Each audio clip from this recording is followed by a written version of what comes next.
7 രാജ്യസഭാംഗങ്ങൾ കൂട്ടത്തോടെ ബിജെപിയിലെത്തിയതിന് പിന്നാലെ രാഷ്ട്രപതിയുമായി കൂടിക്കാഴ്ച നടത്താൻ പഞ്ചാബ് മുഖ്യമന്ത്രി ഭഗ്വന്ത് സിംഗ് മാൻ പഞ്ചാബിലെ AAP MLA-മാർക്കൊപ്പം രാഷ്ട്രപതിയുമായി കൂടിക്കാഴ്ചയ്ക്ക് മുഖ്യമന്ത്രി അനുമതി തേടി.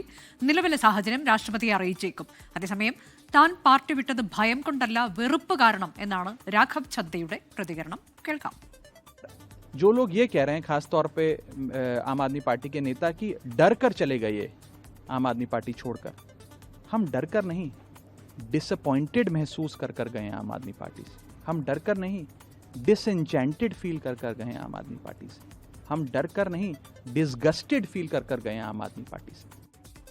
ആം ആദ്മി പാർട്ടി വിട്ട MP-മാർക്കെതിരെ പഞ്ചാബിൽ പ്രതിഷേധമുയരുന്നുണ്ട്. PR അരവിന്ദ് വിവരങ്ങളുമായി. അരവിന്ദ്, നമ്മൾ ഈ വഞ്ചകൻ എന്നൊക്കെ പറഞ്ഞുകൊണ്ട് ഈ പാർട്ടി വിട്ട MP-മാർക്കെതിരെയൊക്കെയുള്ള വലിയ പ്രതിഷേധം അവർ ചുവരെഴുത്തെഴുതുന്നത്, അതിനൊക്കെ ദൃശ്യങ്ങൾ ഇവിടെ കാണുന്നുണ്ട്. ഒപ്പം തന്നെ പഞ്ചാബിൽ എന്താണ് സംഭവിക്കുന്നത്, അവിടെ എന്ത് നീക്കത്തിലേക്ക് മുഖ്യമന്ത്രി കടന്നിരിക്കുന്നു, ഭരണം അട്ടിമറിക്കാനുള്ള സാധ്യതയൊക്കെ അവർ മുന്നിൽ കാണുന്നുണ്ടോ, കൂടുതൽ MLA-മാർ തങ്ങൾക്കൊപ്പം വരുമെന്നൊക്കെ BJP അവകാശവാദം ഉന്നയിക്കുന്നുണ്ട്. അപ്പോൾ ആ പിന്തുണ തങ്ങൾക്കുണ്ട് ഇപ്പോഴും എന്നറിയിക്കാനൊക്കെയുള്ള നീക്കമാണോ?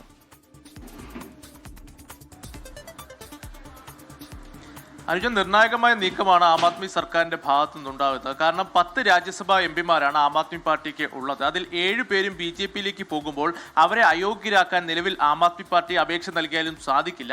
ഈ ഒരു പശ്ചാത്തലത്തിലാണ് രാഷ്ട്രപതിയെ കണ്ടുകൊണ്ട് ഇക്കാര്യം അറിയിക്കുവാൻ ഇപ്പോൾ പഞ്ചാബ് മുഖ്യമന്ത്രി തീരുമാനിച്ചിരിക്കുന്നത്. MLA-മാരോടൊപ്പം രാഷ്ട്രപതിയെ കാണുവാൻ വേണ്ടി സമയം തേടിയിട്ടുണ്ട്. പക്ഷേ ഈ സമയം ഇതുവരെ അനുവദിച്ചിട്ടില്ല. വരും മണിക്കൂറുകളിൽ ഇതുമായി ബന്ധപ്പെട്ട് സമയം ലഭിക്കുമെന്ന് തന്നെയാണ് ആം ആദ്മി വൃത്തങ്ങൾ വ്യക്തമാക്കുന്നത്. കൃത്യമായി രാഷ്ട്രപതിയെ കണ്ടുകൊണ്ട് ഈ 7 MP-മാരെയും അയോഗ്യരാക്കണം എന്നൊരാവശ്യം പഞ്ചാബ് മുഖ്യമന്ത്രി ഭഗവത് മാൻ ഉന്നയിച്ചേക്കും. പക്ഷേ നമുക്കറിയാം, രാജ്യസഭാ അധ്യക്ഷൻ എന്തായാലും അനുകൂല നിലപാട് ഉണ്ടാകില്ല എന്ന് തന്നെയാണ് ആം ആദ്മി പാർട്ടി വിലയിരുത്തുന്നത്. ഇതിന്റെ അടിസ്ഥാനത്തിലാണ് രാഷ്ട്രപതിയെ കണ്ടുകൊണ്ട് നേരിട്ട് ഈ ആവശ്യം ഉന്നയിക്കുവാൻ ആം ആദ്മി പാർട്ടി തീരുമാനിച്ചിരിക്കുന്നത്. അതേസമയം ഈ MP-മാർക്കെതിരെ ശക്തമായ പ്രതിഷേധമാണ് പഞ്ചാബിലടക്കം ഉണ്ടായിക്കൊണ്ടിരിക്കുന്നത്. ലൗലി യൂണിവേഴ്സിറ്റിയിലും അതോടൊപ്പം തന്നെ ഹർഭജൻ സിംഗിന്റെ വസതിക്ക് മുന്നിലും ആം ആദ്മി പാർട്ടിയുടെ പ്രതിഷേധം ഉണ്ടായിരുന്നു. ലൗലി സർവകലാശാല ഇത്തരത്തിൽ സ്ഥാപകനാണ് അശോക് മിത്തൽ എന്ന് പറയുന്നത്. സർവകലാശാലയുടെ ഗേറ്റിലടക്കം പഞ്ചാബിന്റെ വഞ്ചകൻ എന്ന സ്പ്രേ പെയിന്റ് ചെയ്യുന്ന നിലപാടിലേക്ക് പ്രവർത്തകർ പോയിരുന്നു. സമാനമായ രീതിയിൽ ഹർഭജൻ സിംഗിന്റെ വസതിക്ക് മുന്നിലും വഞ്ചകൻ എന്ന എഴുതി വെച്ചുകൊണ്ടാണ് ആം ആദ്മി പ്രവർത്തകർ പ്രതിഷേധിച്ചിരിക്കുന്നത്. രാഘവ് ഛദ്ദ അടക്കമുള്ള നേതാക്കൾക്കെതിരെയും സമാനമായ രീതിയിലുള്ള പ്രതിഷേധം ഉണ്ടാകുമെന്ന് തന്നെയാണ് ആം ആദ്മി പ്രവർത്തകർ ഇപ്പോൾ ഒന്നടങ്കം വ്യക്തമാക്കുന്നത്. അതേസമയം രാഘവ് ഛദ്ദ വീണ്ടും ആം ആദ്മി പാർട്ടിക്കെതിരെ രംഗത്ത് വരുന്നതാണ് നമ്മൾ കണ്ടത്. ഭയം കൊണ്ടല്ല, മറിച്ച് പാർട്ടിയോടുള്ള വെറുപ്പ് കൊണ്ടാണ് പാർട്ടി വിട്ടതെന്ന് അടക്കം രാഘവ് ഛദ്ദ ചൂണ്ടിക്കാണിക്കുകയാണ്. സത്യസന്ധർക്കും കഠിനാധ്വാനികൾക്കും പാർട്ടിയുടെ ഇടമില്ലാത്തൊരു അവസ്ഥയുണ്ടായി. ഇപ്പോൾ അഴിമതിക്കാരുടെയും അതുപോലെ തന്നെ ഒത്തുതീർപ്പുകാരുടെയും കയ്യിലാണ് പാർട്ടി. അതുകൊണ്ട് തന്നെ പാർട്ടിയിൽ നിലനിൽക്കാൻ സാധിക്കില്ല എന്നതാണ് രാഘവ് ഛദ്ദ വ്യക്തമാക്കിയിരിക്കുന്നത്. നിലവിൽ 7 MP-മാരാണ് പാർട്ടി വിടുമെന്ന് പ്രഖ്യാപിച്ചത്. അതിൽ നിരവധി പേർ ഇതിനോടൊപ്പം തന്നെ BJP-യിൽ ചേർന്നിട്ടുണ്ട്. ഇവർക്കെതിരെ പരാതി നൽകുമെന്ന് സഞ്ജയ് സിംഗ് നേരത്തെ തന്നെ വ്യക്തമാക്കിയിട്ടുണ്ട്. ഇതുമായി ബന്ധപ്പെട്ട അപേക്ഷ ഉടൻ സമർപ്പിക്കുമെന്നും ഇവരെ അയോഗ്യരാക്കണം എന്നതാണ് ആം ആദ്മി പാർട്ടി പ്രധാനമായും ഉന്നയിച്ചിരിക്കുന്ന ഒരു ആവശ്യമെന്ന് പറയുന്നത്. പക്ഷേ 10-ൽ 7 പേർ പോകുന്നത് കൊണ്ട് തന്നെ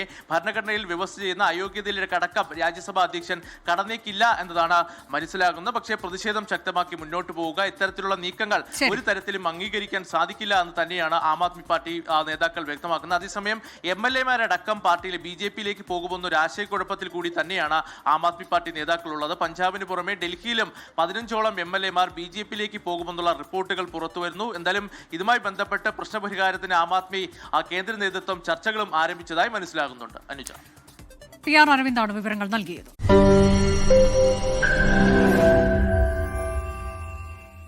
ലോകത്തെവിടെയായാലും ഏത് സമയത്തും 24 വാർത്തകളും ഓഗ്മെന്റഡ് റിയാലിറ്റി പാക്കേജുകളും എക്സ്പ്ലെയിനറുകളും വിശദമായി കാണാൻ ഞങ്ങളുടെ YouTube ചാനൽ നിങ്ങൾക്ക് സബ്സ്ക്രൈബ് ചെയ്യാം.